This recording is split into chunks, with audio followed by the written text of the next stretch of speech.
அன்பார்ந்த இணையதள நேயர்களை மீண்டும் www.qcrc.in என்ற இணையதளத்திற்காக நியூஸ் தமிழ் செய்தியறிக்கையில் உங்களை சந்திப்பதில் பெருமகிழ்ச்சி அடைகிறோம்.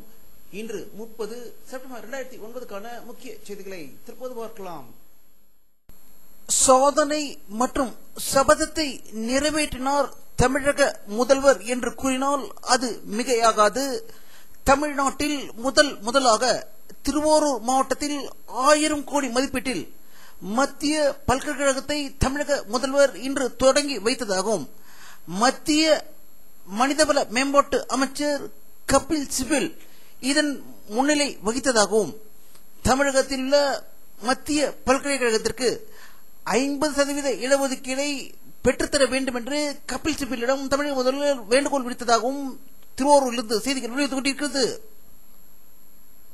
மதிமுக பொதுச்செயலாளர் வைகோ அவர்கள் தலைமையில் சென்னை கலெக்டர் அலுவலகம் முன்பு முல்லை பெரியாறு அணை பிரச்சினை மற்றும் ராமேஸ்வர மீனவர்களை இலங்கை கடற்படையினர் சுட்டுக் கொள்வதற்கு எதிர்ப்பு தெரிவித்து மாபெரும் ஆர்ப்பாட்டம் நடத்தியதாகவும் இதில் பேசிய வைகோ அவர்கள் தமிழர்களுக்கு மத்திய மாநில அரசுகள் துரோகம் இழைத்துவிட்டது என்றும் துரோகத்திற்கு முக்கிய காரணம் தமிழக முதல்வர் கருணாநிதி தான் என்றும் இலங்கை கடற்படையில் சீனர்கள் அதிகம் இருந்து இந்தியர்களை சுட்டது என்றும் தற்போது இதில் சீனர்கள் ஈடுபட்டிருப்பதை மத்திய அரசு கண்டும் காணாமல் இருப்பது கண்டனத்துக்குரியது என்று கூறியதாக சென்னையிலிருந்து தகவல்கள் வெளிவந்திருக்கிறது.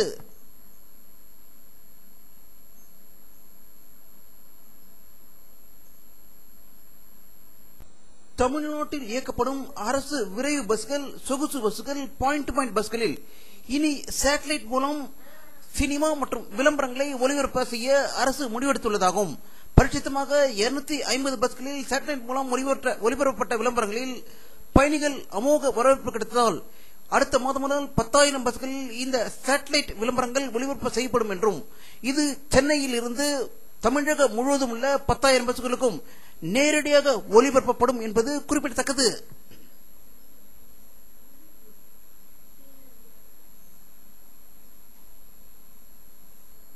ஏர் இந்தியா விமானிகளின் வேலை நிறுத்தம் இன்று வாபஸ் பெறப்பட்டதாகவும் இன்று இரவிலிருந்து ஏர் இந்தியா விமானங்கள் பறக்க துவங்கும் என்று அதனுடைய ஏர் இந்தியா விமானிகளின் சங்க தலைவர் செய்தி வெளியிட்டதாக டெல்லியிலிருந்து தகவல்கள் வெளிவந்து கொண்டிருக்கிறது.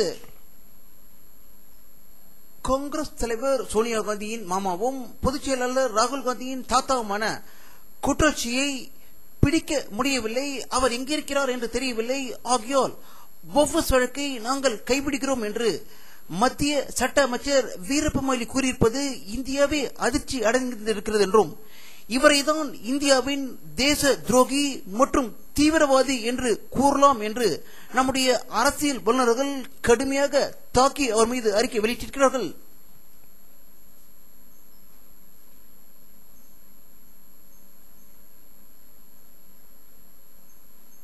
கேரளாவில் உள்ள தேக்கடி ஏரியில் 80 பேருடன் சென்ற 2 அடுக்கு படகு கவிழ்ந்து விபத்துக்குள்ளானதில் 30 பேர் உயிர் இழந்ததாகவும் பலரை காணவில்லை என்றும் தற்போது தேடும் பணி நடந்து கொண்டிருப்பதாகவும் ஒரு அதிர்ச்சி தகவல் தேக்கடியிலிருந்து வெளிவந்து கொண்டிருக்கிறது.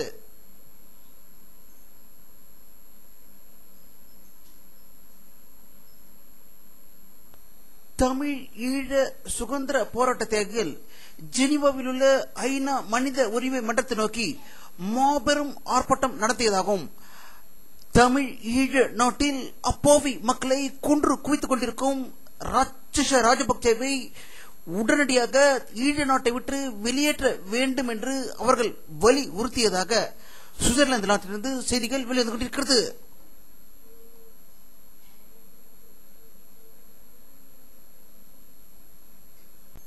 ஈராக் நாட்டில் அமெரிக்க ராணுவத்தினர் 1,00,000க்கும் மேற்பட்டோர் உள்ள நிலையில் அவர்களின் 4,000 பேரை அக்டோபர் மாதம் அமெரிக்காவுக்கு திரும்பி அழைத்துக் கொள்ள இருப்பதாக வாஷிங்டன் இருந்து செய்திகள் வெளிவந்து கொண்டிருக்கிறது.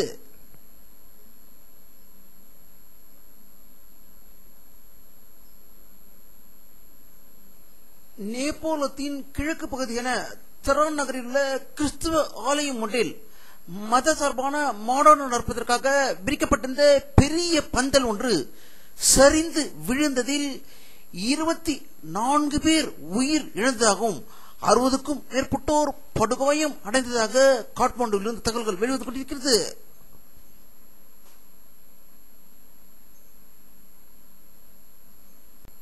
ஆப்கானிஸ்தானில் இன்று ஏற்பட்ட ஒரு தற்கொலைப்படை தாக்குதலில் அமெரிக்கர் ஒருவர் கொல்லப்பட்டதாக காபூலில் இருந்து தகவல்கள் வெளிவந்து கொண்டிருக்கிறது.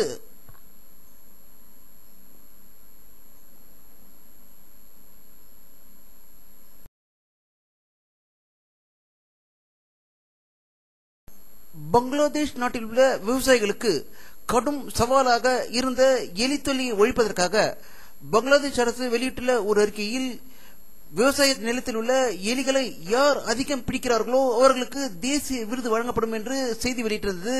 அதன்படி 83,000 எலியை கொன்ற விவசாயிக்கு தேசிய விருதும் பண முடிப்பும் வழங்கப்பட்டுள்ளதாக பங்களாதேஷிலிருந்து தகவல்கள் வெளிவந்து கொண்டிருக்கிறது.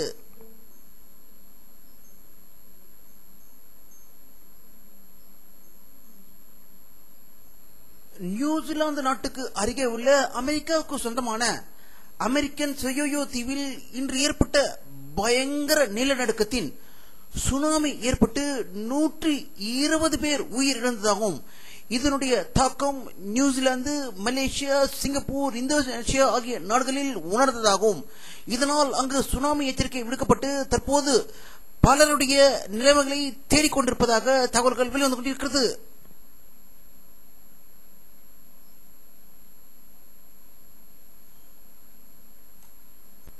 காங்கிரஸ் அரசு இரண்டாவது முறையாக மத்தியில் ஆட்சியில் அமர்ந்த பிறகு முதல் முறையாக மும்பை பங்கு சந்தையின் சென்செக்ஸ் குறியீட்டு எண் 17,126.87 உயர்ந்துள்ளது என்றும் நிப்டி 5,083.95 உயர்ந்துள்ளது என்றும் இதனால் வாடிக்கையாளர்கள் பெரும் மகிழ்ச்சி அடைந்திருப்பதாகவும் பல வருடங்களாக நஷ்டத்தை சந்தித்திருந்த வாடிக்கையாளர்கள் சிறிது உயிர் பிழைத்திருப்பது போல் இந்த நிகழ்வு நிகழ்ந்திருக்கிறது என்று மும்பையிலிருந்து தகவல்கள் வெளிவந்து கொண்டிருக்கிறது.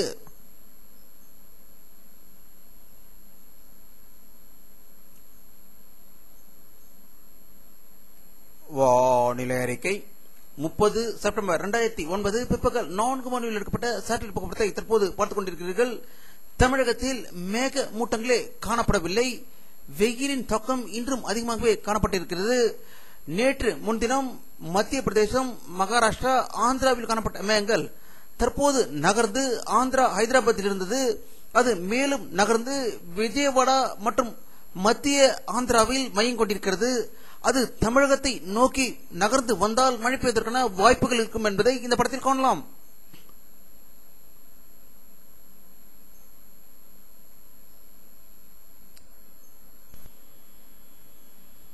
இத்துடன் இந்த செய்தி அறிக்கை நிறைவடைகிறது. மீண்டும் நியூஸ் தமிழ் செய்தி அறிக்கையில் உங்களை சந்திக்கும் வரை உங்களிடமிருந்து விடைபெறுவது உங்கள் கே பாலாஜி. நன்றி.